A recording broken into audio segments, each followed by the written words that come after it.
Assalamualaikum warahmatullahi wabarakatuh.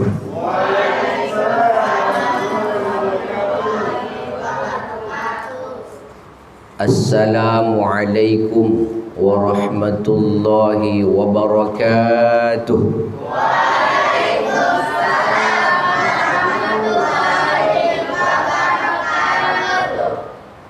Sudah ada yang emosi. Belum jadi Ramadan sudah emosi dia kan itu. Bismillahirrahmanirrahim. Alhamdulillah. Alhamdulillahilladzi akramana bi syahri Ramadan. Allahumma shalli ala sayyidina Muhammad ibn Abdillah wa ala alihi wa sahbihi wa man tabi'a sunnatahu wa jama'atahu min yaumina hadza ila yaumin nahdah. Qala ta'ala fi kitabihil karim wa huwa asdaqul qailin. A'udzu billahi as-sami'il 'alim minasy syaithanir rajim. Bismillahirrahmanirrahim.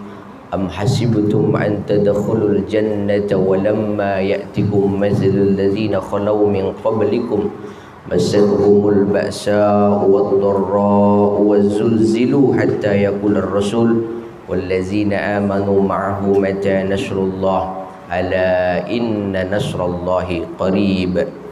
Wa qala sallallahu alaihi wasallam fi kitabil hadits ya Aba Zarrin jaddidis safinata fa innal bahra 'amiq wa khuzil 'amala fa innas safara ba'id wa khaffifil himla fa innal jibala ka'ud wa ukhlisal 'amala fa innallaha naqidu basir.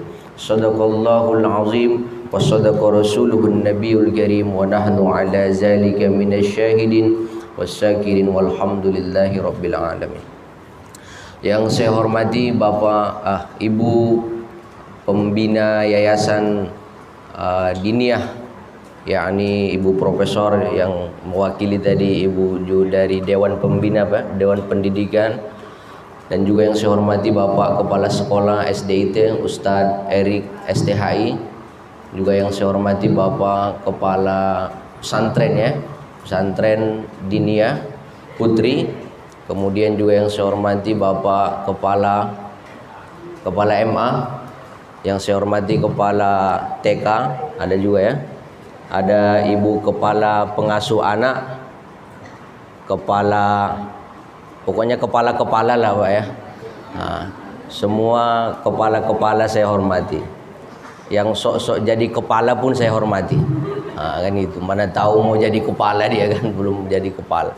Saya hormati semua bapak-bapak yang hadir, ibu-ibu juga yang hadir semuanya, Dewan Asatid, Dewan Guru, Majelis Guru, dan juga orang tua wali santri yang mungkin hadir, yang juga mudah-mudahan semuanya kita diberikan berkah oleh Allah Subhanahu wa ta'ala. Bapak Ibu yang berbahagia, tadi MC-nya pakai pantun, maka saya mulailah dengan pantun dulu pertama. Bunga mawar bunga melati, enak dipandang harum baunya. Ya cakap bilanglah. Cakap. Puisi kalau pantun biasa ada cakap-cakapnya kan. Bunga mawar bunga melati, enak dipandang harum baunya.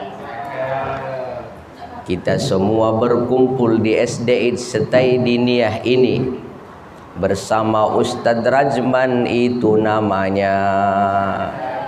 Ini kalau di sini Raja Inal Dalimunte. Delimunte. Oh, Delimunte. THE gitu Pak ya, harus Dalimun D gitu karena agak-agak Prancis gitu dia. Iya. Kita semua berkumpul di sini alhamdulillah, ini kan Raja Dalimunte, tapi yang benar yang berlaku di Provinsi Riau Ustadz Rajman, Raja Aksi Tampan. Nah, walaupun tak tampan kita tampan-tampankan lah begitu ya. Bapak Ibu yang berbahagia, datang ke sini bukanlah seperti orang baru bagi saya. Kenapa? Karena adik kandung saya juga mengajar di STAI Diniyah, dosen di situ, tapi masih dosen terbang kayaknya. Alumni S1 UIN tafsir hadis, kemudian S2-nya UIN Jogja, kemudian kemarin ngajar di sini sampai sudah 2 semester atau 3 semester. Jadi tidak asinglah atau kemudian tidaklah saya datang ke rumah orang lain, tapi saya hadir di sini adalah sesama kita yang tentunya mudah-mudahan ini silaturahim seperti kata Nabi, man syarrahu ayyubsatalahu fi rizqi wa ayyun sa'alahu fi azri falyasul rahimah. Mudah-mudahan ini silaturahim seperti kata Habibina Muhammad, siapa yang ingin dilapangkan rizkinya dan dipanjangkan umurnya, maka hendaklah ia menjalin silaturahim. Mudah-mudahan siapapun yang sempit rizkinya, Allah luaskan rizkinya. Amin. Aminkanlah. Siapapun yang sempit rizkinya, Allah luaskan rizkinya. Yang punya hajat, Allah kabulkan hajatnya. Yang punya penyakit, Allah angkat penyakitnya. Yang punya utang, bayar ya. Jangan lupa, apalagi mau bulan Ramadan kan, bayarlah. Mana tahu dia butuh duit pula, nanti tak dibayar utangnya kan, lupa pula dia. Bapak Ibu hadirin yang berbahagia, patutlah kita bersyukur selalu kepada Allah Subhanahu wa taala dengan selalu mengucapkan alhamdulillah dan salawat kepada Habibina Muhammad. Allahumma sholli ala sayyidina Muhammad wa ala ali sayyidina Muhammad. Mudah-mudahan dengan selalu memperbanyak salawat kita akan mendapatkan syafaatul uzmah di hari kelak nanti dari Habibina Muhammad. Amin ya rabbal alamin.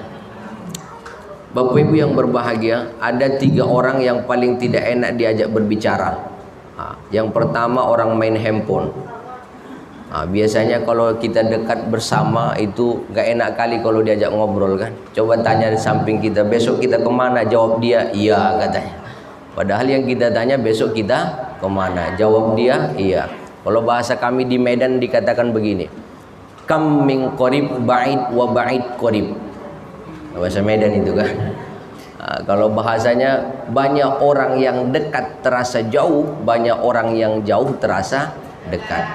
Gara-gara apa? Gara-gara PC book bisa jadi kan gitu. Gara-gara apa? Handphone dan seterusnya. Jadi kalau mau main handphone boleh, kalau untuk memfoto ustadz nggak apa-apa. Begitulah kira-kira ya. Yang kedua juga orang sakit itu pun tak enak. Tapi mudah-mudahan tadi kita doakan tidak ada yang sakit. Dan juga yang ketiga orang yang mengantuk juga tidak ada yang mengantuk. Saya lihat semuanya segar bugar. Alhamdulillah, apalagi nanti di penghujung acara mungkin ada disiapkan juga makan siang Pak ya. Ada lauk pauknya juga mantap juga kan gitu. Alhamdulillah. Makanya di akhir acara makannya mantap. Nggak kayak tadi malam. Tadi malam saya ceramah di Minas, balik jam 1 sampai jam 2 ke rumah. Itu habis makan dulu, makan semua, baru ceramah jam 10 malam. Habis itu saya lihat jamaahnya sudah begini semua. Nggak jelas lagi acaranya dalam hatiku. Tapi alhamdulillah ini ada makanan-makanan ringan. Silakan Bapak Ibu santai saja, silakan yang mau minum aqua, minumlah kan gitu. Dibuka Pak, dibuka apanya? Semangkanya, nggak apa-apa. Nanti tak ada yang saling segan-segan, tak dibuka pula sampai selesai kan, jadi mubazir juga. Itulah kira-kira. Bapak Ibu hadirin yang berbahagia, tidak lama lagi kita akan kedatangan tamu yang agung, tamu yang mulia yang kita harapkan kedatangannya. Kalau ibu-ibu mungkin punya tamu, setiap bulan dia ada tamunya, dihormatinya juga. Tamu yang setiap bulan dia datang, kemudian tamunya dia hormati. Nah sekarang ada tamu yang kemudian akan datang kepada kita, yang insya Allah ini adalah jawaban dari doa-doa kita ketika kita sudah berdoa pada bulan Rajab dengan doa Allahumma barik lana fi Rajab wa Sya'bana wa ballighna Ramadan. Ini jawaban dari doa-doa kita, sehingga kemudian tinggal beberapa hari lagi kita akan kedatangan tamu yang mulia itu. Maka di dalam kemudian menyambut tamu, maka kita harus punya rasa hormat, rasa ta'zim, rasa takrim, kemudian rasa penghormatan kepada tamu. Kalau tidak ada rasa penghormatan kepada tamu, maka dia tidak akan mendapatkan rahmat dan berkat. Tamu yang sebenarnya saja, misalkan orang datang ke rumah kita, kalau tak kita hormati dia, setidaknya kita kasih dia minum 1 gelas teh manis atau kopi saja, lalu kemudian setelah dia minum, dia akan memberikan doa yang terbaik untuk kita.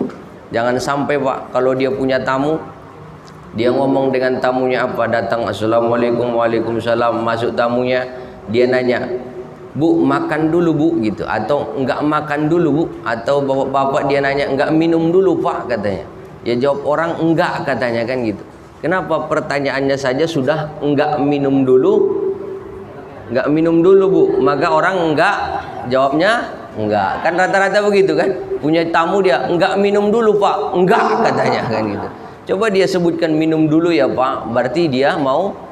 Ya, atau sebelum dia tanya, dia sudah siapkan minuman. Orang-orang tua kita dulu begitu. Mungkin bapak ibu yang lebih tua dari saya paham juga lah. Orang tua kita dulu, dia rela berangkat lewat pintu belakang demi untuk mengutangkan gula sekilo atau seberapa, setengah kilo, untuk menyuguhkan minuman teh manis di hadapan tamunya. Tak tahu tamunya, ternyata sudah lewat belakang dia, mencari kedai yang bisa dia utangkan. Waktu itu dia tidak punya duit. Demi apa? Demi menghormati tamunya. Dan itu kata Nabi Muhammad apa? Di antara ciri kita beriman kepada Allah dan Rasulnya, seperti dalam hadisnya, man kana yu'minu billahi wal yaumil akhir falyukrim dhaifahu. Maka di antara ciri orang yang beriman kepada Allah dan Rasulnya, ini di antara ya, bukan itu saja. Jadi menyambut tamu saja tidak juga, tapi banyak hal lagi. Di antaranya adalah falyukrim dhaifahu, hendaklah ia memuliakan tamunya. Maka kalau ada tamu, usahakan semaksimal mungkin servis mantap-mantap bu ya, kasihan. Dan kemudian berhati-hatilah kalau ada rumah tidak pernah punya tamu, itu pun rumahnya berbahaya itu. Kenapa? Rumahnya tidak pernah orang minum teh manis pun orang nggak pernah di rumah dia. Pokoknya kalau nggak dia, istrinya, anaknya, opungnya, itu aja lah. Pokoknya ini aja setiap tahun nggak pernah orang minum apapun di rumahnya. Dikhawatirkan rumahnya tidak berkah, dikhawatirkan rumahnya tidak dapat rahmat. Kenapa? Karena ada doa-doa orang lain yang akan juga mengalirkan berkat dan rahmat kepada kita. Apalagi kalau dia sudah minum di rumah kita, makan di rumah kita, tentu dia kemudian akan berdoa. Tapi tamunya juga harus tahu juga tentang situasinya kan gitu. Karena tahu dia mantap pula servisnya, tiap hari pula dia datang ke situ. Tak berhenti dia, oh tempat ibu tuh begitu. Tapi memang iya, kalau punya tamu siapkan apa yang tamu itu mau, belikan. Kalau dia mau soto, belikan soto. Kalau dia mau hotdog, belikan hotdog. Mantap juga namanya, hotdog, hot panas dog gitu. Aku tak tahu juga makanan apa hotdog. Orang-orang sekarang kan buat apa-apa itu namanya lain-lain pak. Kalau namanya rumah makan barokah, jarang orang datang. Tapi coba buat di situ sambal setan gitu, rumah makan sambal setan, rame orang. Ada lagi rumah makan sambal iblis, rame pula orang. Macam-macam lah pokoknya. Apalagi nama-nama yang lain-lain itu kan. Bini mudo katanya. Bini mudo pula ada rumah makan bini mudo coba. Itu kalau ibu-ibu bapak ke sana, curigalah ibu. Itu apa jalan dari doanya pula kan gitu. Iya, lain-lain sekali. Jadi kalau punya tamu, siapkan apa yang ada, siapkan betul-betul. Kalaupun tidak ada duit, ngutang pun jadi. Demi apa? Demi untuk mendapatkan berkat dan rahmat. Karena doa kita kadang-kadang mungkin tidak sampai, karena banyak dosa kita bisa jadi, atau karena kemudian banyak kelakuan kita yang buruk bisa jadi. Maka para ulama juga memperkenankan kita membaca banyak sholawat agar semua rezeki kita yang terkunci terbuka dengan ucapan ya Rabbi sholli ala Muhammad waftah minal khairi kulla mughlaq, waftah minal khairi kulla mughlaq. Maka semoga Allah bukakan semua kebaikan-kebaikan yang itu terkunci karena mungkin dosa-dosa atau perbuatan-perbuatan kita. Maka siapkan ibu-ibu kalau punya tamu. Apa mau tamu itu siapkan. KFC mau dia, siapkan KFC. Apalagi hamburger, siapkan hamburger. Ya, siap ibu-ibu? Siap enggak? Siap. Kok diam ibu-ibu ini ya? Siap ibu-ibu? Ibu-ibu yang paling paham, bapak-bapak minumnya aja dia tahunya kan gitu. Ya, kalau siap di mana rumah ibu? Oh itu pula kan gitu. Bapak ibu hadirin yang berbahagia, bapak ibu pernah lihat tari sufi? Pernah lah ya. Tari sufi kan itu yang dia mutar sampai 20 kali tapi dia nggak pingsan. 20 kali dia mutar tapi nggak pingsan pak. Itu ada kiatnya, ada caranya itu. Coba bapak ibu begini telunjuknya, jari telunjuknya begini. Semua bapak pun ikut lah, minta toh. Bantulah dulu saya ceramah ini. Saya tahu juga nya bapak penceramah kan gitu. Coba angkat dulu jari telunjuk. Ini ada tari sufi itu dia 20 kali mutar tapi dia nggak pusing, ya kan? 20 kali. Nah, sekarang saya praktekkan. Sedikit saja, simple saja. Coba ini jarinya, jari telunjuknya sambil nengok ke sini ya. Ini sambil diputar dalam hatinya ngucap Allah. Allah, Allah, Allah, Allah sambil diputar. Allah, Allah, Allah, Allah, Allah, Allah, Allah, Allah. Sekarang letakkan di dagunya. Ya, alhamdulillah. Ini ngerjai kiai nggak boleh nih sebenarnya Ustaz ya. Dagunya di mana Pak? Sudah ada dagunya di sini gitu kira. Saya mau kecek konsentrasi aja. Kira-kira masih konsentrasi, ternyata dagunya sudah di sini semua. Ya. Bapak Ibu yang berbahagia, maka para ulama itu kalau dia punya tamu itu luar biasa. Bisa kita lihat kan bagaimana kemudian bertamunya para ulama-ulama sholihin, termasuk Imam Asy-Syafi'i ketika bertamu juga ke rumah. Kemudian gurunya, apa yang kemudian dilakukan, semua disiapkan oleh gurunya, makanan, minuman, apapun disiapkan, sehingga Imam Asy-Syafi'i makan kenyang-kenyang di rumahnya. Demi apa? Kata dia, kok makannya banyak kali nih Imam Asy-Syafi'i, kata anaknya, anak gurunya itu. Kata dia cek apa sebabnya. Ternyata Imam Asy-Syafi'i mengatakan, nanti karena ini rumah ulama maka saya makan banyak agar mendapatkan apa? Mendapatkan berkah daripada makanan itu. Maka orang yang menyediakan makanan, yang makan sekalipun dia akan mendapatkan berkah. Karena yang kita makan hanya menghasilkan 3 hal. Yang pertama, dia menghasilkan darah. Yang kedua, dia menghasilkan daging. Yang ketiga, dia akan menghasilkan energi. Energi inilah yang membuat kita seperti Ananda tadi yang sudah baca surah Al-Fajr atau surah apa tadi? Surah Al-Balad ya. Santai lah bos, enggak usah Al-Balad kata. Gitu kali dia. Ya kan? Energinya mantap gitu ya. Energinya mantap. Karena apa? Karena mungkin makanannya bagus. Maka para ulama juga memperkenankan, Nabi juga menyuruh kita kalau punya istrinya yang sedang hamil tak boleh dikasih makan makanan yang haram. Apa amalan yang paling baik ketika dia kasih makanan yang haram, dan dia kasih makanan yang subhat, agar anak-anaknya juga menjadi anak yang haram. Jadi itu dalam hal kemudian tamunya secara fisik. Bagaimana dengan akan kemudian kita akan kehadiran tamu yang begitu agung juga, yang mulia ini, yang mulia yang kita harapkan kedatangannya. Maka sampai-sampai kata Nabi kan, jika umat itu tahu tentang keutamaan Ramadan itu, maka mereka meminta semua waktu itu adalah bulan itu menjadi bulan Ramadan. Dan mungkin kita paham, apalagi setiap hari kita bergumul di dunia pendidikan, tentu kita paham tentang bagaimana Allah Subhanahu wa Ta'ala memuliakan kita dengan kita sampainya pada bulan Ramadan. Sampai-sampai ada seorang ulama membahas tentang apa? Memberikan satu syair, saking senangnya dengan datang bulan Ramadan, dia buat syair. Syairnya berbunyi, ahlan wa sahlan wa marhaban sahra siyam, ahlan wa sahlan wa marhaban syahrul Qur'an, ahlan wa sahlan wa marhaban sahra siyam, ahlan wa sahlan wa marhaban syahrul Qur'an, al-aman bidukhuli Ramadan.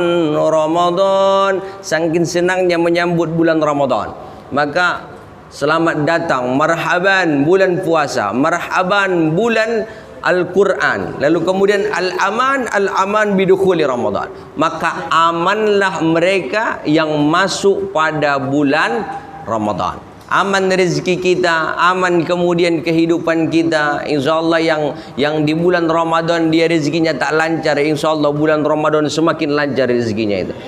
Yang kemudian dia punya masalah sebelum bulan Ramadan, masalahnya langsung selesai. Yang kemudian dia punya hajat pada bulan Ramadan dikabul oleh Allah Subhanahu wa Ta'ala. Yang punya penyakit corona hilang coronanya. Begitulah kira-kira. Apalagi ini Ramadan yang kedua kita masuk bulan corona Pak ya. Ramadan yang dulu kalau tidak salah saya juga kemarin masuk Indosiar tahun yang kemarin, tapi tak juara lagi. Yaitu waktu aksi para juara ya. Yang para juara saya ikut juga, cuman itu di rumah saja. Jadi melalui online waktu itu. Jadi mana tahu, saya ucapkan terima kasihlah Ustadz ya, dengan bapak-bapak semua Ustadz. Mana tahu kemarin ada di antara bapak ibu yang SMS, mana tahu kan. Mana tahu kan kemarin ada SMS dia ya, yang SMS 1 kali saya doakan Allah balas 1 miliar, yang SMS 2 kali Allah balas 2 miliar, yang tidak SMS Allah balas 5 miliar. Karena saya tahu banyak yang tidak SMS kan gitu Ustaz. Itu saja sebenarnya. Sudah tahun kedua kita masuk dalam corona ini. Maka saya teringat satu kisah yang disebutkan oleh Al-Habib Salim As-Sadiri. Sebelum kita masuk pada tamu yang agung tadi, Al-Habib Salim As-Sadiri, seorang ulama besar yang punya murid tidak, kata beliau, ini cerita beliau, dari Al-Imam Haramain. Imam Haramain itu punya murid tidak hanya dari golongan manusia, tapi ada dari golongan jin. Jadi Pak, besok kalau sudah pindah ini ke lantai yang di sana, kalau ini kosong nggak apa-apa, jangan-jangan di sini banyak murid jin gitu. Kan jangan-jangan kan gitu. Karena jin juga mau belajar kadang-kadang, jangan kita lupa. Kenapa? Imam Haramain itu punya murid tidak hanya dari golongan manusia, tapi juga dari golongan jin. Mungkin sekarang banyak lah. Ini jangan-jangan rumah-rumah ini kita nggak tahu kan. Jangan-jangan banyak juga yang murid-muridnya Pak. Apalagi Ustadz Erik kan gitu Ustadz. Jangan-jangan kita nggak tahu Ustadz Erik banyak juga setelah lokalnya diajari. Ada lagi pelajaran lokal yang lain dengan jin gitu kira-kira. Mana tahu. Jadi Imam Haramain itu begitu dia. Dari muridnya dari golongan jin ini datang, sowan atau menghadaplah, atau mereka mau kemudian menghadap gurunya. Setelah mereka datang dengan gurunya, maka mereka katakan dengan gurunya Imam Haramain. Apa katanya? Ya Syekh, kami izin untuk 2 minggu ke depan tidak mengikuti pelajaran. Jin juga mau bolos sebenarnya. Jadi dia mau bolos nih ceritanya, nggak mau ikut belajar 2 minggu. Lalu kata syekhnya, kenapa kalian mau bolos? Karena kata muridnya dari golongan jin, ya Syekh, kami diperintahkan untuk membawa wabah ta'un. Wabah yang akan memporak-porandakan peradaban, yang akan menghabiskan dan banyak mengambil nyawa orang lain. Lalu kata Imam Haramain, lalu nanti berapa orang yang akan meninggal dalam wabah ta'un itu? Maka jawab muridnya apa dari golongan jin, yang akan meninggal nanti dari wabah ta'un itu ya Syekh sebanyak 6.000 orang, dan termasuk di dalamnya nanti yang akan meninggal engkau ya Syekh. Jadi katanya gurunya juga nanti meninggal dalam wabah ta'un itu. Ketika kemudian seperti itu, maka Imam Haramain mengatakan, kalau begitu kata kalian 6.000 orang, maka kemudian saya amanahkan dengan kalian, kalau andaikan nanti pesantren ini tidak ada lagi, maka semua pesantren ini juga akan menjadi kemudian pelajaran membina untuk umat, membina untuk murid-muridnya. Maka terjadilah wabah ta'un. Terjadi wabah ta'un, banyak yang meninggal. Ya, yang biasa kayak kita kalau sekarang wabah namanya wabah corona gitu ya kan. Wabah corona. Lianna corona wabah apa dia? Wabah sayiatan lah ya, wabah yang jelek lah dia ya, dapat menular dan seterusnya. Jadi terjadi wabah ta'un, maka banyak yang meninggal, banyak yang kemudian peradaban terporak-porandakan, yang biasanya bisa bertemu tak bisa bertemu lagi, yang biasanya bisa bersalaman tak bisa bersalaman lagi. Tetapi di luar daripada ekspektasi, di luar daripada yang disampaikan oleh muridnya. Tadi katanya yang meninggal 6.000 orang, ternyata yang meninggal lebih daripada 6.000 orang, ternyata sebanyak 12.000 orang. 12.000 orang. Dan Imam Haramain tidak meninggal dalam wabah itu, tidak meninggal dalam wabah ta'un itu. Sehingga setelah selesai wabah yang 12.000 orang sudah meninggal, maka datanglah muridnya tadi. Datang muridnya lagi menghadap gurunya Imam Haramain. Kata Imam Haramain, kata kalian yang meninggal sebanyak 6.000 orang, tetapi kenapa yang meninggal menjadi 12.000 orang? Yang kedua, kata kalian saya meninggal dalam wabah ini, tetapi kenapa saya tidak meninggal dalam wabah ini? Ternyata Bapak Ibu, jawaban beliau apa? Jawaban dari muridnya, ya Syekh, sebenarnya yang meninggal dalam wabah ini hanya 6.000 orang. 6.000 orangnya lagi mereka meninggal hanya gara-gara mereka terlalu panik berlebihan. Terlalu panik berlebihan. Maka kemarin ada familiar kata-kata apa namanya yang dikatakan oleh seorang ulama Sufi Ibnu Sina, kata beliau apa? Al-wahmu nisfud da, yakni kepanikan yang berlebihan itu adalah setengah daripada penyakit. Maka lawan katanya apa? Al-autoimatu nisfud dawa. Jadi tenang itu adalah separuh setengah daripada obat. Kita stres saja kan sudah datang penyakit. Ya, jadi kemudian panik saja berlebihan sudah datang penyakit. Maka terlalu panik berlebihan bukan berarti menganggap remeh ya, tidak. Jangan panik berlebihan, tapi juga jangan piknik kan gitu. Ada orang panik iya, piknik iya, pulang dari piknik positif dia, misalkan begitulah kira-kira. Jadi panik iya, tapi dia piknik jalan terus, tidak boleh juga itu. Dalam makna tidak boleh panik berlebihan, tidak hanya dalam kondisi dalam perkara ini, tapi juga dalam perkara yang lain. Bisa kita kemudian ketenangan itu akan menjadi sebuah obat. Bahkan ketenangan itu juga menjadi sebuah solusi. Maka ibu-ibu kalau marah di rumah jangan sok-sok marah, ya kan gitu. Emosi dia aja yang ditengoknya. Jangan. Kalau emosi ibu aja, kalau bapak emosi juga bagaimana? Kan akhirnya pecah, roboh keluarganya.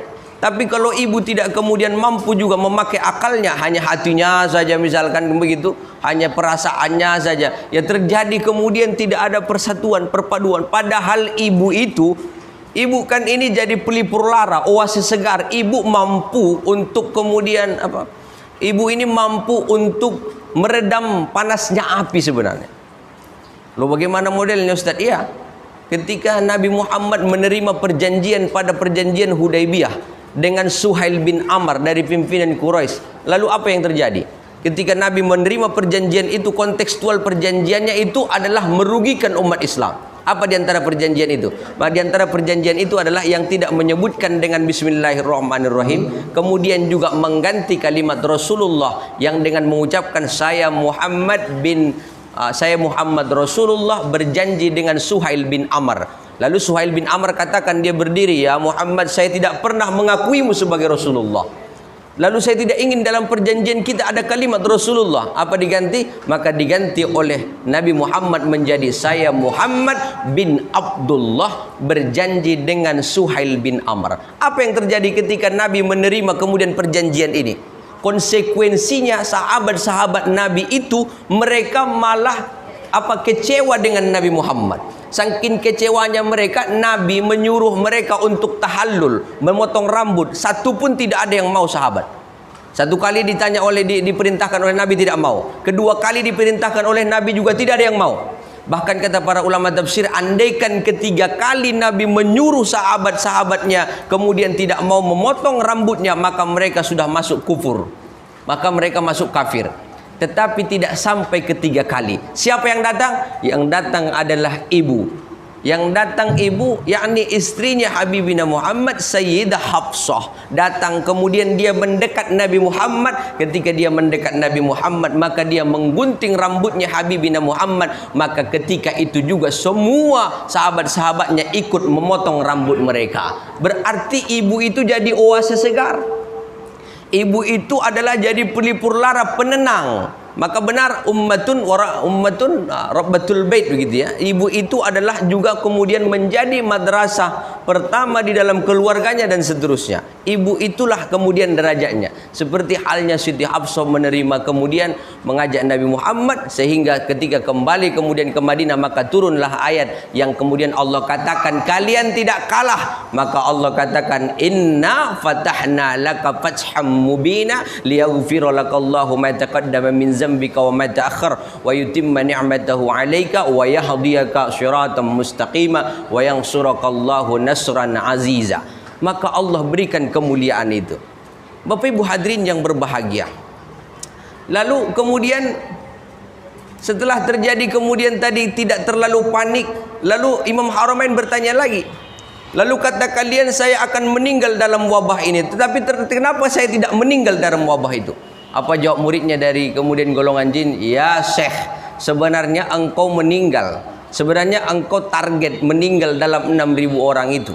Tetapi kenapa engkau tidak meninggal? Karena engkau bersedekah. Karena engkau bersedekah. Maka kata Nabi kan dalam hadisnya apa? As-sadaqatu taruddul bala wa tutawwilul umur. Sedekah itu dapat menolak bala, dapat juga memanjangkan memanjangkan umur. Mungkin Bapak Ibu ini sudah sodako profesi begitu ya, mendidik anak-anak dengan baik, mendidik kemudian anak-anak generasi-generasi dengan ikhlas lillahi ta'ala, ada ujrah yang diberikan, alhamdulillah, lalu kemudian menjadi kehidupan kita, alhamdulillah. Tapi tujuan utamanya adalah agar menjadikan anak itu sebagai apa? Orang yang tawadu, bil jarri wat tanwin wan nida wa'al, menjadi orang yang tawadu, menjadi orang yang kuat komitmennya, menjadi orang yang kemudian mampu mengesahkan Allah Subhanahu wa taala, dan menjadi orang yang bermanfaat untuk seluruh alam jagat raya. Maka ibu bapak kemudian akan mendapatkan pahala yang mulia sebagai tenaga pendidik. Jadi jangan bosan. Kenapa? Karena nanti yang akan diingat oleh orang lain dari kita hanya dua hal, Pak. Yang pertama adalah pengorbanan, yang kedua adalah jasa kita. Kalau tidak pernah memberikan pengorbanan, maka siap-siaplah suatu saat akan dikorbankan orang lain. Pertanyaannya, kita mau berkorban atau dikorbankan? Kan begitu saja.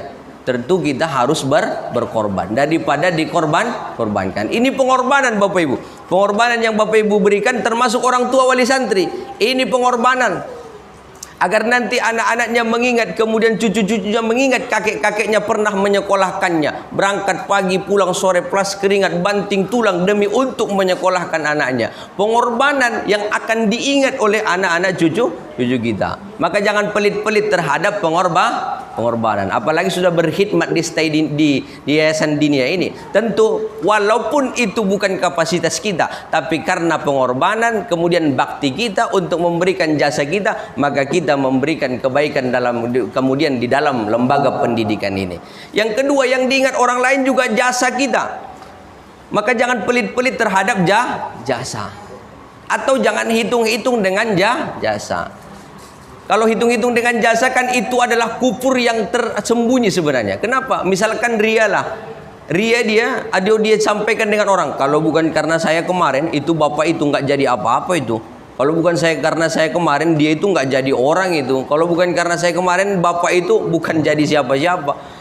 Itu kekufuran yang tersembunyi yang dia katakan demi untuk mengangkat diri dia, maka kemudian dia menyampaikan hal-hal yang tidak sepantasnya. Maka jangan pula sering menjadi pemakan jasa, itu pun tak baik. Sekali-kali kita juga harus punya jasa. Maka ini jasa Bapak Ibu dan orang-orang tua wali santri juga. Ini jasa kita.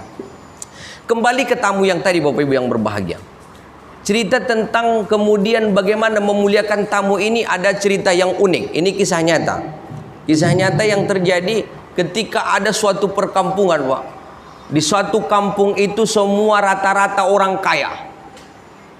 Rumahnya mewah-mewah. Pak Kepala Sekolah rumahnya di situ tinggal, mewah rumahnya. Pak Kepala Madrasah sekolah kemudian yayasan juga di situ tinggal, mewah rumahnya. Mewah-mewah Pak dalam satu perkampungan itu. Tetapi ada satu rumah yang tidak mewah. Rumah seorang ibu-ibu yang tinggal sendiri, yang sudah single parent lah, tinggal dia sendiri di rumah itu. Rumahnya hanya terbuat dari kayu, atapnya nipa, kemudian lantainya hanya papan. Cuma rumah dia yang tidak mewah. Selain rumah itu Pak, mewah, besar-besar rumahnya. Ternyata terjadilah angin topan. Angin, halo, hai bilanglah.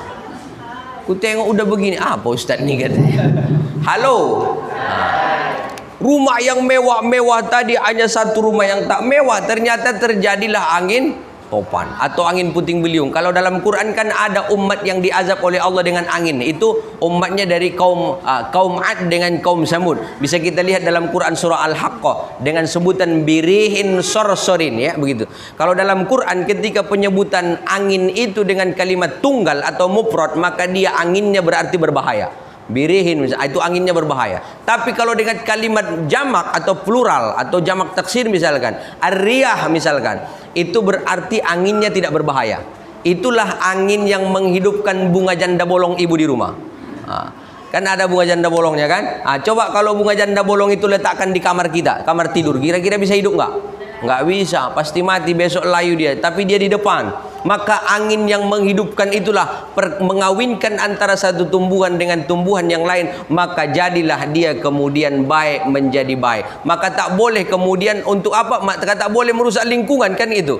Maka tak boleh merusak kemudian kehidupan. Agar apa? Agar kemudian alam kita bagus, anginnya juga bagus, sehingga tumbuhan-tumbuhan kita juga bagus. Kan Allah memerintahkan kita apa? Wala tufsidu fil ardi ba'da islahiha. Jangan kalian membuat kerusakan setelah Allah memberikan perbaikan kepadanya. Dan kita sebagai khalifah tentunya dituntut untuk apa? Untuk melestarikan. Tidak hanya menjadi orang yang mampu membangun hubungan dengan Allah, hablum minallah, kemudian hablum minan nas, tapi juga ada hablum minal alam, atau bagaimana membangun hubungan kita dengan alam semesta. Maka kalau ada yang sampah di depan sekolah-sekolah kita, tentunya kita perbaiki. Kan kata Nabi juga Muhammad SAW, ar-rahimuna yarhamuhumur rahman, irhamu man fil ardi yarhamukum man fis sama. Orang yang mampu memberikan kasih sayang kepada alam semesta, maka kemudian para penduduk langit dan para malaikat akan memberikan berkah kepada mereka. Amin ya rabbal alamin. Baik, Bapak Ibu yang berbahagia, ini tadi terjadi rumah yang mewah-mewah ini, terjadilah angin topan, angin puting beliung, Pak. Terjadi angin topan, angin puting beliung, semua rumah yang kaya-kaya tadi, rumahnya semuanya roboh. Rumahnya semuanya roboh, dihantam angin puting beliung. Rumah Pak Kepala Sekolah roboh. Roboh, Pak. Rumah Pak Kepala Madrasah roboh juga. Rumah Ustadz tak roboh, karena dia tak tinggal di situ. Itu ceritanya kan begitu. Ini kan ceritanya. Rumah yang mewah-mewah itu roboh. Tetapi rumah ibu-ibu yang tinggal sendiri tadi, atau single parent tadi, seorang ibu-ibu janda tapi masih agak cantik dia, tinggallah dia sendiri di rumah itu, Pak. Ternyata rumahnya tidak roboh. Rumahnya tidak, hanya miring sedikit aja. Penasaran, Pak Kepala Sekolah penasaran, kenapa rumah kita mewah-mewah roboh, padahal rumah ibu itu harusnya yang roboh duluan, kan gitu, Pak. Harusnya kan rumah ibu itu yang roboh duluan. Kenapa rumahnya hanya terbuat dari kayu, papan, sedikit aja diantam angin harusnya sudah tumbang. Ini enggak, angin topan tapi tak tumbang rumahnya. Penasaran Pak Ketua, penasaran Pak Ketua Madrasah, Kepala Sekolah, berangkat mereka ke rumah ibu itu. Assalamualaikum. Waalaikumsalam. Berangkat mereka sampai ke situ, maka mereka bertanya. Setelah mereka masuk ke dalam rumah ibu itu, maka ibu itu kemudian bertanya mereka, Bu, apa amalan ibu sehingga rumah ibu tidak roboh? Ibu-ibu dengarkan ya, biar rumahnya tidak roboh. Ustadz, nggak mungkinlah rumah saya roboh. Bukan makna hanya secara fisik, tapi juga secara batin. Apa itu? Makna secara fisik adalah rumah kita, makna secara batin adalah keluarganya tidak bercerai-berai. Jangan sampai kemarin saya bertemu dengan bapak-bapak usia 76 tahun di pengadilan agama, istrinya 56 tahun. Saya tanya bapak itu, Pak, ngapo siko? Jawab bapak itu apa? Saya mau menceraikan istri saya, Ustaz. Kenapa bapak menceraikan istri bapak? Karena tak cocok lagi, Ustaz, katanya. Bayangkan dia sudah berkeluarga, saya tanya sudah 40 tahun lebih, baru dia katakan tidak cocok. Setelah saya tanya ibu itu, kenapa ibu diceraikan bapak? Jawab dia apa? Gara-gara PC-book, Ustaz. Gara-gara PC-book. Kenapa dengan PC-book? Nampak dia yang lebih elok dari saya, Ustaz, ditinggalkannya saya, katanya. Padahal umurnya 76 tahun. Nah, ini amalannya agar rumahnya tidak roboh, baik secara fisik dan secara batin. Mudah-mudahan sampai akhir hayatnya kemudian menjadi keluarga yang sakinah, mawaddah, warahmah. Mereka bertanya, apa amalan ibu sehingga rumah ibu tidak roboh? Jawab apa itu ibu itu apa? Ternyata ibu itu tidak mau menjawab dulu pertanyaan tamu-tamunya. Sebelum dia sediakan dengan tamu-tamunya, ada yang disediakannya minuman, Pak. Ada yang disediakannya kopi, ada yang mineral disediakannya. Semua belum dijawabnya pertanyaan mereka. Disiapkannya dulu, dijamunya tamunya. Akhirnya mereka karena jauh perjalanan, minum mereka, haus semuanya kan orang itu. Mereka datang ke rumah ibu itu pula, ya kan, disambut, Pak. Ada yang minum murakuah, ada yang kopi juga waktu itu.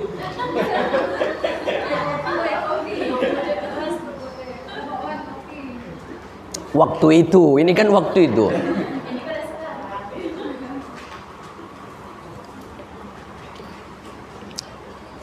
Ibu itu masih membuatkan kopi, belum datang. Ini kan ceritanya ini. Iya. Dia jamu dulu tamunya.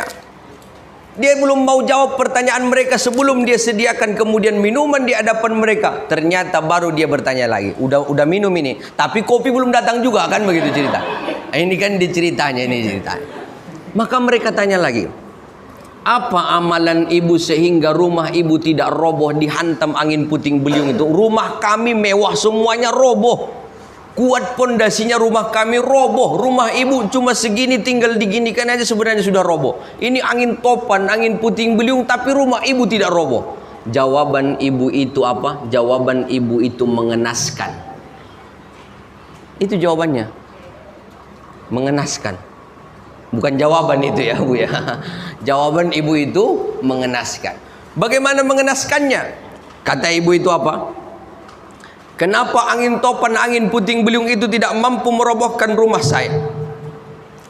Ada kemudian semua perbuatan saya bisa dibilang tidaklah terlalu banyak. Tahajud jarang, sedekah juga sedikit, kemudian juga dia infak juga sedikit, puasa pun jarang. Tapi ada satu amalan saya, amalan yang saya lakukan itu adalah amalan yang rutin saya lakukan sehingga angin topan itu tidak mampu merobohkan rumah saya.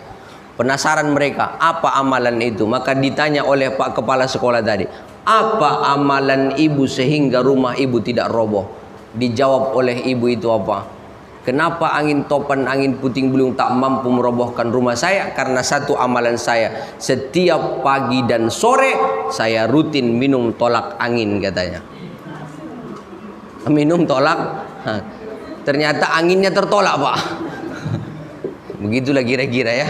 Itu enggak yang benarnya, ada yang benarnya. Itu belum yang benarnya. Ya, dalam makna apa? Yang benarnya apa? Yang benarnya adalah kata ibu-ibu itu, kalau pagi dan sore setiap saya angkat satu sampah di depan rumah saya, maka satu sampahnya saya bacakan solawat kepada Habibina Muhammad. Habibina Muhammad. Solawat kepada Habibina Muhammad. Sallu ala Nabi Muhammad. Jawablah Bu. Pak, Allahumma salli alaihi. Sallu ala Nabi Muhammad. Saya doakan yang jawabnya kuat, saya doakan nanti pulang ke rumah, masuk ke kamar, tengok di bawah kasur ada duit 5 juta. Sallu ala Nabi Muhammad. Agak kuat kan? Tengok nanti ya. Kalau tidak ada gimana Ustaz? Coba lagi. Kalau ada gimana? Berarti duit bapak disimpannya tak dikasih taunya ibu. Gitu lah kira-kira. Disimpannya di situ. Udah lama tak dikasih taunya ibu. Bapak ibu yang berbahagia. Simple dia, tapi dia punya wirid. Punya amalan yang continue. Kalau bahasa Medannya continue lah kira-kira. Bahasa Melayunya continue juga kan gitu. Atau bahasa kitanya secara terus menerus lah. Ada amalan yang terus menerus. Beda dengan orang kita sekarang. Di tempat kita ini apalagi Kota Pekanbaru, permasalahan sampah itu permasalahan yang besar Pak. Maka yang buang sampah dengan yang kemudian tempat sampah sama-sama meleset. Kenapa sama-sama meleset? Yang buat di situ, ada buat di situ, dibuatnya sepanduk besar-besar. Sia yang buang sampah di situ. Tapi inyo buang sampah juga di situ, coba. Yang buang sampah pun meleset. Kenapa di depan rumah orang dibuang sampahnya kan begitu? Hanya demi gara-gara menghilangkan tak mau bayar uang sampah 15.000, 10.000, maka kemudian dia lempar sampahnya ke depan rumah orang lain. Itu juga kurang ajar kelakuannya. Itu juga tidak menjaga lingkungan. Itu juga tidak berakhlak. Hanya gara-gara itu saja.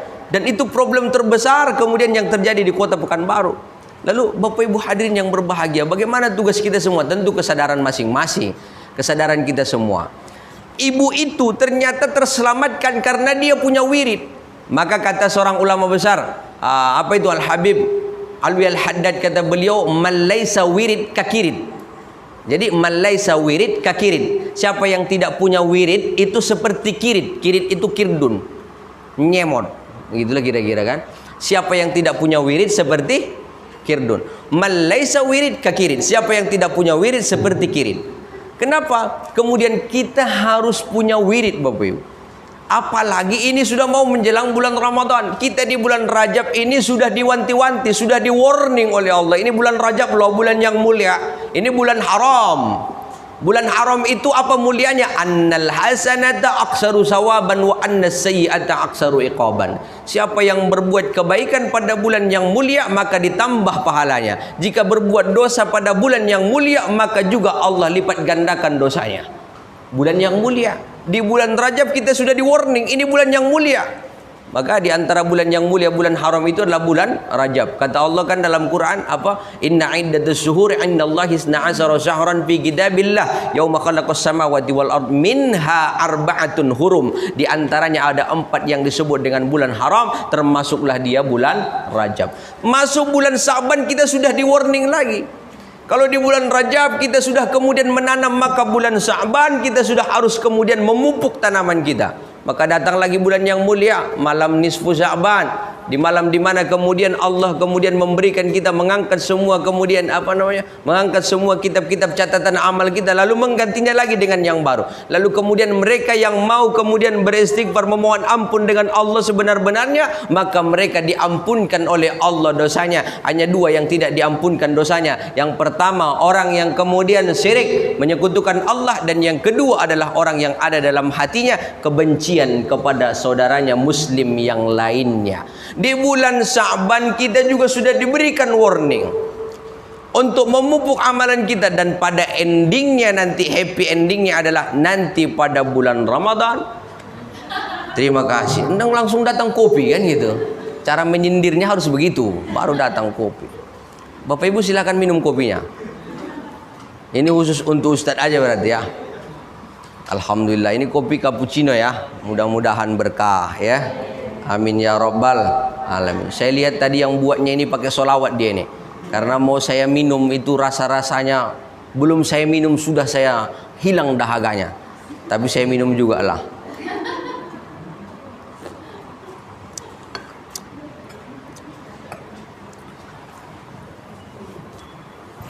Lalu dengan tamu yang mulia ini, karena kita sudah dapat warning tadi pada bulan Rajab, bulan Sa'ban, dan bulan yang kemudian di hadapan kita adalah bulan Ramadan yang agung, maka tentunya yang harus kita persiapkan lagi apa? Seperti kata Nabi dalam hadisnya, jaddidis safinah fa innal bahra amik. Perbaharuilah sampan kalian, karena sesungguhnya lautan itu sangat dalam. Makna sampan di situ bukan sampan secara nyata, tidak, tapi maknanya adalah al-qalbu. Maknanya adalah qasdun niyah, menyengaja niat kita untuk kemudian senangnya Ramadan yang datang ini agar nanti mampu menundukkan hawa nafsu kita. Jangan sampai nanti bulan Ramadan datang semakin merajalela nafsu kita. Itu nggak benar. Itu nggak benar. Kenapa? Bapak Ibu kira-kira kalau di luar bulan Ramadan makannya makannya sehari berapa kali? 2-3 kali lah ya, normal lah 3 kali kan, itu di luar Ramadan. Kalau bulan Ramadan makannya berapa kali? 2 kali. Ada yang 4 kali. Habis taraweh makan lagi dia. Habis kemudian apa lagi, malam makan lagi dia. Belum lagi nanti godaannya pas datang pas sahur itu kan. Sahur memang berkah, tasaharu fa inna bis sahuri barakah. Bersahurlah karena dalam sahur itu ada berkah. Belum lagi waktu sahur datang bisikan lagi, kamu nih 1 hari ini kamu nggak makan ini, makan banyak-banyak, dihantamnya 2 piring coba. Ini puasa atau enggak ini sebenarnya? Apa yang membedakan? Kalau kita lebih apa? Kalau kita lebih parah pada bulan Ramadan di luar daripada bulan Ramadan, berarti kita belum menjadikan Ramadan itu sebagai pengendalian diri kita. Belum. Pas sahur iming-imingnya begitu, kamu nanti seharian nggak makan ini, makan semua yang ada, dimakannya semua yang ada. Belum lagi menjelang imsak, sudah mau menjelang azan, minum, kau minum banyak lagi, minum, sebentar lagi kau puasa katanya, minum lagi dia, ditambahnya lagi, pokoknya tak berhenti. Ketika berbuka pun begitu, ada bisikan lagi, kamu seharian ini udah nggak puasa loh, udah puasa loh kamu ini seharian kamu nggak makan ini, coba makan yang banyak, dihantamnya lagi 3 piring pak. Sampai 2 piring, habis lotek, masuk kolak, ya kan? Habis kolak masuk pula apa? Rambutan, belum lagi masuk lagi pisang, belum lagi masuk lagi apa? Belum, pas pisang yang ku tengok itu lah aku bilang. Belum lagi masuk semangka, semua masuk. Habis itu pulang tarawih dia makan lagi dia, makan nasi goreng lah, minus lah, apa lagi, mie balap Medan lah, apa lagi, macam-macam pokoknya. Dimakannya lagi lah. Kalau kita lebih rakus pada bulan Ramadan, ini belum bulan menahan namanya, bukan pengendalian diri, malah kita lebih parah makannya pada bulan Ramadan. Marah kita kemudian pak lebih parah. Kalau bulan-bulan biasa mungkin makan jeruk, makan pisang jarang lah mungkin ya, atau kemudian ada pun di rumah ya sesekali lah. Tapi kalau bulan Ramadan tiap sore ada menu apanya, menu pisangnya, menu apa lagi, menu-menu yang belum makannya lagi. Lah kalau begitu yang terjadi, apa yang kita dapatkan? Padahal pada intinya adalah bahwa as-saum itu adalah bermakna imsak, itu adalah kemudian menahan itu, yakni adalah pengendalian diri kita terhadap hawa nafsu kita. Jangan sampai lebih parah lagi pada bulan Ramadan, tak mampu kita kontrol diri kita, tak mampu kita kendalikan diri kita, malah kita lupa diri. Maka habis bulan Ramadan bukan derajat takwa yang dia dapat, derajat apa? Dia hafal nama-nama juz setiap hari, kan gitu. Kenapa setiap hari dia ganti-ganti menu, atau dia hafal tentang nama-nama makanan setiap hari? Bukan derajat lil muttaqinnya, bukan kemudian derajat orang yang bertakwa kepada Allah Subhanahu wa taala, tapi derajat yang tidak baik. Maka Bapak Ibu hadirin yang berbahagia, itu perlu kita perhatikan. Kenapa? Karena jangan sampai kemudian kemuliaan yang ada pada bulan Ramadan kemudian merusak bulan Ramadan itu dalam diri kita. Karena insya Allah kalau kita masuk bulan Ramadan, kita akan diberikan keamanan oleh Allah Subhanahu wa taala. Maka azamkan hari ini. Boleh kita ambil spesialisasi, boleh. Maka tadi saya katakan siapa yang kemudian kita ini harus punya wirid begitu. Kenapa? Karena bulan Ramadan nanti itu yang juga yang harus kita wiridkan. Kalau kita punya wirid, misalkan dia wiridnya ngaji Qur'annya setiap ba'da salat, memang sudah rutin lah. Atau dia wiridnya ada rotibul haddad wiridnya, ada yang wiridnya hizib, misalkan ada hizib Sa'ran, hizib Nawawi, hizib Bahar dan seterusnya. Ada yang wiridnya, Ustadz saya wiridnya kalau setiap hari rutin baca Bismillahirrahmanirrahim, mantap kan gitu. Setiap dia mau keluar bismillah, setiap dia mau keluar bismillah, setiap dia mau keluar bismillah. Pokoknya ada amalan yang dia lakukan secara kontinu. Dan nanti pada bulan Ramadan tentu itu juga yang harus kita tingkatkan dengan amalan kita. Walaupun ada amalan malam, ada amalan siang itu ya.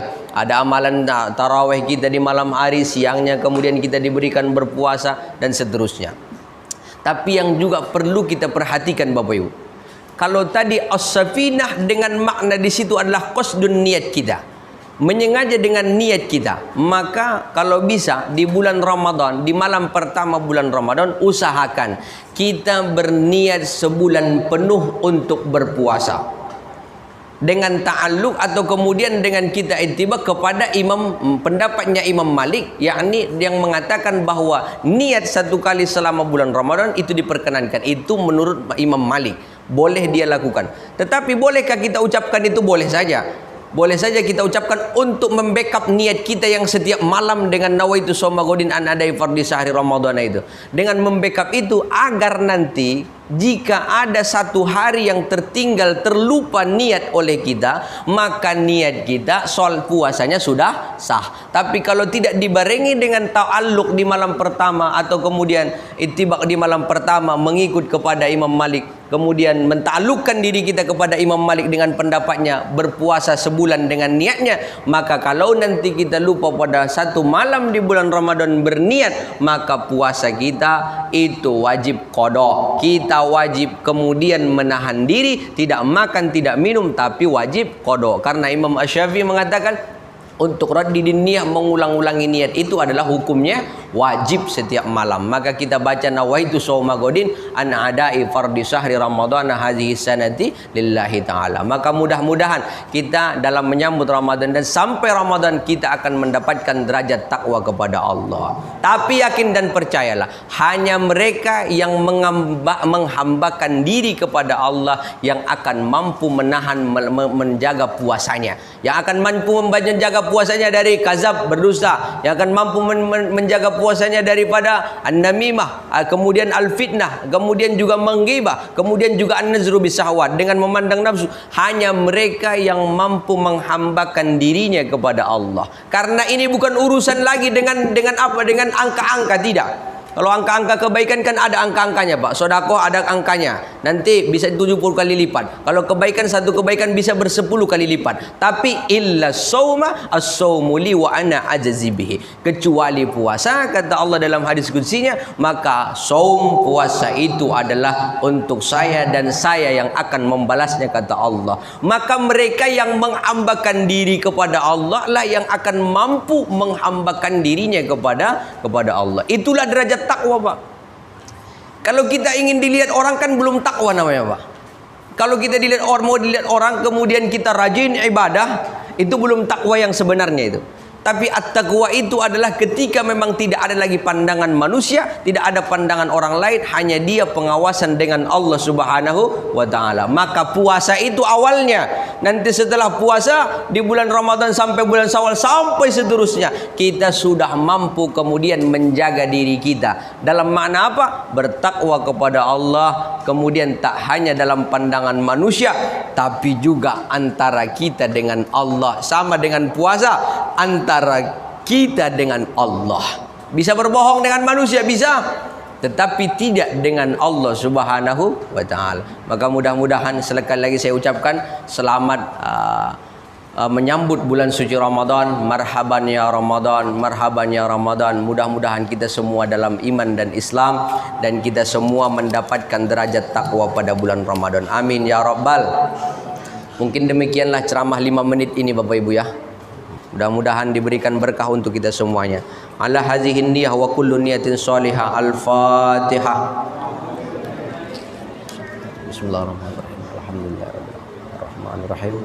Maliki yaumiddin. Iyyaka na'budu wa iyyaka nasta'in. Ihdinas siratal mustaqim. Siratal ladzina an'amta 'alaihim ghairil maghdubi 'alaihim waladdallin. Amin. Wa ila hadrati abaina wa ummahatina wa ila hadrati Nabina Muhammadin sallallahu alaihi wasallam wal khulafaur rasyidin Abu Bakr wa Umar wa Utsman wa Ali was sahabati ajma'in wa tabi'in wa tabi'at tabi'in man tabi'ahum bi ihsanin ila yaumiddin, wa khususan li Sayyidina Syekh Abdul Qadir Al-Jilani qaddasallahu sirrahu wa nusra Muslim Nawawi wa sallallahu al-Maturidi, wa khususan li Imam Al-Matil Arba'ati Mujtahidin Imam Hanafi, Imam Maliki, Imam Syafi'i, Imam Hanbali, wa Imam Bukhari wa Muslim wa Tirmidzi wa Nasa'i, wa Imam Abu Hamid Al-Ghazali, wa Imam Abu Zain Al-Baghdadi, wa Imam Sajili, wa khususan li sahibul wilayah Syekh marhum Pakan Syekh Sultan Syarif Kasim Siak, wa Syekh Abdul Rahman Sidik Al-Banjari, wa Syekh Burhan bin Qudus Sabrakan, wa Syekh Abdul Wahab Rokan Langkat, wal ulama'il amilin wal fuqahai wal muhaddisin walil muassis wa walil muassis diniyah. Rabbana bi barakatihim wa nafahatihim wa anwarihim wa bi ulumihim wa bi karamatihim fid din wad dunya wal akhirah bi niyatil qabul ya Allah. Al-Fatihah. A'udzu billahi minasy syaithanir rajim. Bismillahir rahmanir rahim. Alhamdulillahi rabbil alamin. Arrahmanir rahim. Maliki yaumiddin. Iyyaka na'budu wa iyyaka nasta'in. Ihdinas siratal mustaqim. Siratal ladzina an'amta 'alaihim ghairil maghdubi 'alaihim waladdallin. Amin. Allahumma salli ala sayyidina wa habibina wa syafi'ina wa zukhrina wa maulana Muhammad wa sallim wa radiyallahu tabaraka wa ta'ala an kulli sahabati rasulillahi ajma'in. Bismillahirrahmanirrahim. Alhamdulillahi rabbil alamin. Hamdan syakirin, hamdan na'imin, hamdan yuwafi ni'amahu wa yukafi mazidah. Ya Rabbana lakal hamdu wa lakal syukru li jalali wajhikal karim wa li azimi sultanik. Subhanaka la nuhsi sana'an alayka anta kama asnaita ala nafsik, falakal hamdu hatta tarada wa lakal hamdu idza radita wa lakal hamdu ba'da ridha. Ya Allah, Allahumma salli ala nuril anwar wa sirril asrar wa tiryaqil aghyar wa miftahi babil yasar sayyidina wa maulana Muhammadin al-mukhtar wa alihi al-athkhar wa ashabihi al-akhyar adada ni'amillahi wa ibdalih. Allahumma lakal hamdu wa ilaikal mustaka wa antal musta'an wa la hawla wa la quwwata illa billahil aliyyil azim. Allahumma ighfir lana dhunubana wa liwalidayna warhamhuma kama rabbayana shaghira. Ya Allah, ya Ghaffar, Engkau ampunkan dosa-dosa kami ya Allah. Kau ampunkan dosa-dosa kami ya Allah, dosa mata kami, dosa tangan kami, dosa mulut kami, dosa perut kami, bahkan seluruh anggota tubuh kami pernah berbuat dosa. Ampunkan kami ya Allah. Ampunkan juga dosa guru-guru kami ya Allah. Ampunkan dosa anak-anak kami ya Allah. Ampunkan juga dosa orang tua kami ya Allah. Ya Allah, kepada kami yang masih hidup orang tuanya panjangkan umurnya ya Allah. Sehatkan jasad dan batinnya ya Allah. Mudahkan rezekinya, angkat seluruh penyakitnya ya Allah. Ya Allah, mampukan kami berbakti kepada orang tua kami ya Allah. Ya Allah, kepada kami yang sudah wafat orang tuanya, kami mohon padamu ya Allah, jika kuburnya dalam keadaan gelap, Engkau terangi kuburnya. Jika kuburnya dalam keadaan disiksa, Engkau lepaskan siksanya. Jika kuburnya dalam keadaan sempit, Engkau luaskan kuburnya. Ya Allah, pertemukan kami nanti di surgamu bersama orang tua kami ya Allah. Mampukan kami berbakti kepada orang-orang kerabat-kerabat keluarga-keluarga kami ya Allah. Ya Allah, kami mohon padamu jika ada yang membenci kami, Engkau mudahkan ia memaafkan kami. Jika ada yang membenci kami, yang kemudian orang yang kami benci, Engkau mudahkan, Engkau lembutkan hati kami untuk memaafkannya ya Allah. Ya Rabb, yang sempit rezekinya Engkau luaskan rezeki kami. Yang punya hajat Engkau kabulkan hajat kami ya Allah. Yang punya anak jadikan anak-anaknya yang soleh dan salehah. Yang punya kemudian penyakit maka Engkau angkat penyakit kami ya Allah. Jadikan anak-anak kami anak-anak yang soleh dan salehah, jadikan mereka ahli-ahli Quran, jadikan mereka ahli ilmu, jadikan mereka ahli-ahli salawat, jadikan mereka ahli-ahli sedekah, jadikan mereka ahli-ahli khair, ahli kebaikan ya Allah ya Rabbal Alamin. Ya Allah, di penghujung doa kami jadikan ya Allah sekolah kami ini sekolah yang bermanfaat, mendapatkan berkah dan rahmat-Mu ya Allah. Jadikan santri-santri kami, siswa-siswi kami menjadi santri-santri yang kemudian menjadikan dirinya, menghambakan dirinya kepadamu ya Allah, menjadi santri-santri yang Qurani, yang berakhlakul karimah ya Allah, yang berbakti pada agama, bangsa dan negaranya ya Allah. Rabbana la tuzigh qulubana ba'da idh hadaitana wa hab lana min ladunka rahmah innaka antal wahhab. Allahumma ij'alil futuha wal munu'a salal jasad wa ruwa taubatan nasuha. Rabbana la tuzigh qulubana ba'da idh hadaitana wa hab lana min ladunka rahmah innaka antal wahhab. Rabbana atina fid dunya hasanah wa fil akhirati hasanah wa qina adzaban nar. Subhana rabbika rabbil izzati amma yasifun wa salamun alal mursalin walhamdulillahi rabbil alamin. Taqabbalallahu minkum. Salatullah salamullah ala Taha. Lebih dan kurangnya saya mohon maaf. Assalamualaikum warahmatullahi wabarakatuh.